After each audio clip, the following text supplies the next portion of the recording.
Hey guys, what's up? It's Sean. So today I want to share with you my experience coming to South Korea, doing self quarantining for 14 days, and how it was, like what the process was at the airport, and what I have to do right now. I'm on the day 12, so I'm almost there. Yeah. So after that, obviously I'm gonna go see my mom, but I'll be excited to kind of walk in the lake a little bit, maybe go to Starbucks and get a cup of coffee.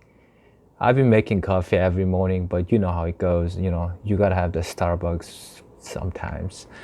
And yeah, so after the 14-hour plane ride from Portland, Vancouver, and South Korea Incheon Airport. At the airport, they have these like checkpoints. There's Korean Army guys just wearing regular outfit, but it does say on their back Korean Army, which I was.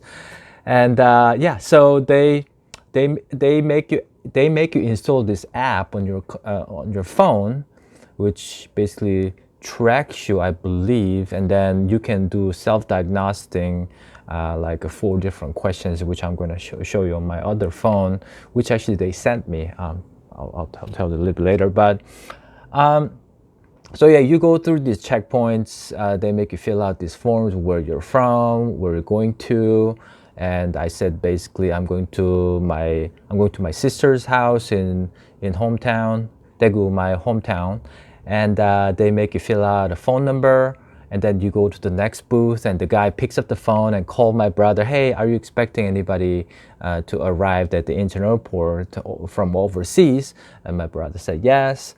And then I passed that.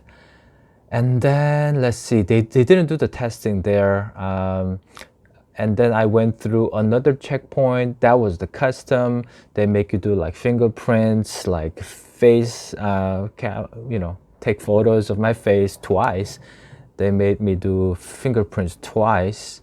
And then they kind of ask you the same question, where I'm going. So they're basically like double checking at 4 or 5 different checkpoints.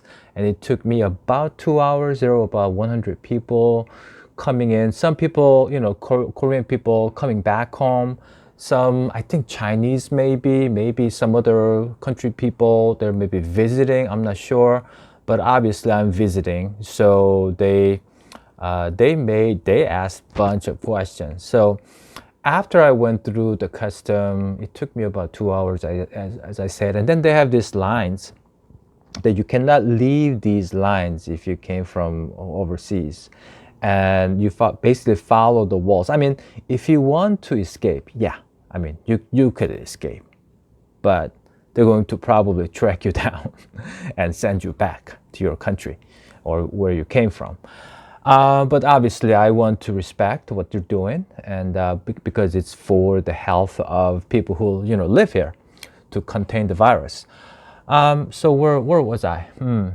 So you follow this line, and you can only take trains to go to different parts of the country. So I'm coming down to Daegu, so they basically have this one station that they gather people to send to Daegu, and then Busan or Pohang, I don't know whichever the KTX train that connects. Now we waited, and so basically what they did is from the Incheon airport to the Gwangmyeong, I think, station. There's a train police that will basically keep you there, put you in one separate car, and then when you arrived in your destination, there's more police cops knowing exactly how many should arrive in Dongdaegu station, and they actually count people's head. Okay, 1, 2, 3, 4. Okay, line up, and follow me. And we walk out of the station, and we go to the testing site, and yeah, everybody has to go through the testing. They put things in your throat and your nose. That took about 20 minutes or so. There were about 20 people, I think. And then you can only take the cabs that have been called and screened by those local CDC guys. And then, or you can take cars that your family's car, but you cannot go outside and take any cabs. So what they've done was pretty incredible. They really take it seriously. They don't let the foreigners just go anywhere, which was really impressive.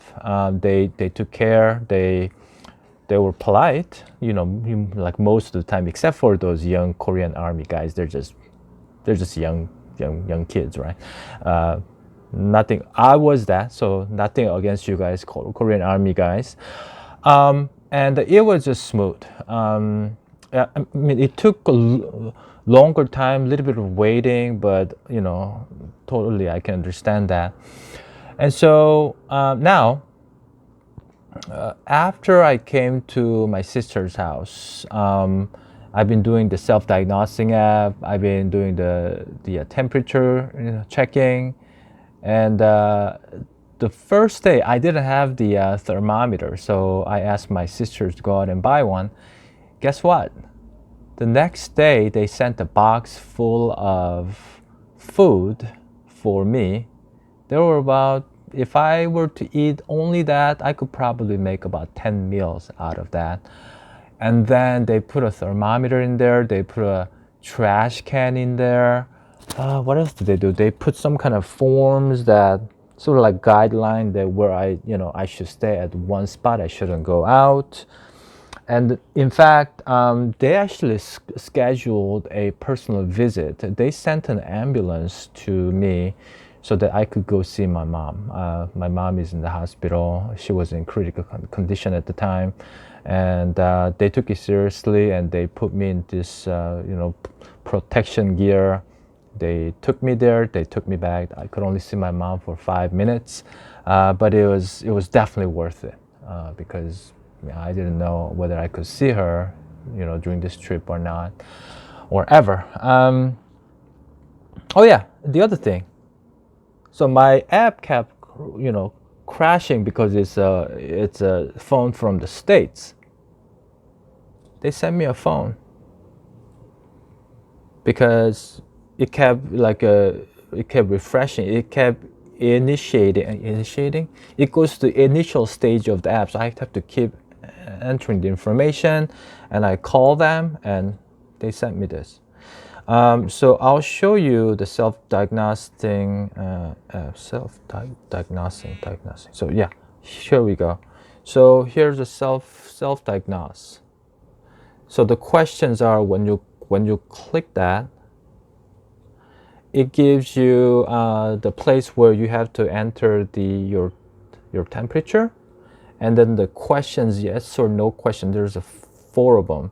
Sense of fever, number 2, cough, sore throat, respiratory symptoms, or anything specific. Yes or no, yes or no. If I click any of them yes, they probably call me. They probably track me down. So what I end up doing is I basically check the temperature twice a day and report this twice a day. And that's how they're tracking how I'm doing. And then the other thing that was impressive was this, emergency messages, kind of like in the States, like an Amber Alert. So this one basically said the Kimcheon University, with the address, there are multiple people were tested positive. The students are prohibited to go outside. If you have symptoms, please contact the local CDC and the schedule for testing. There are about 10 of these in the last couple of days.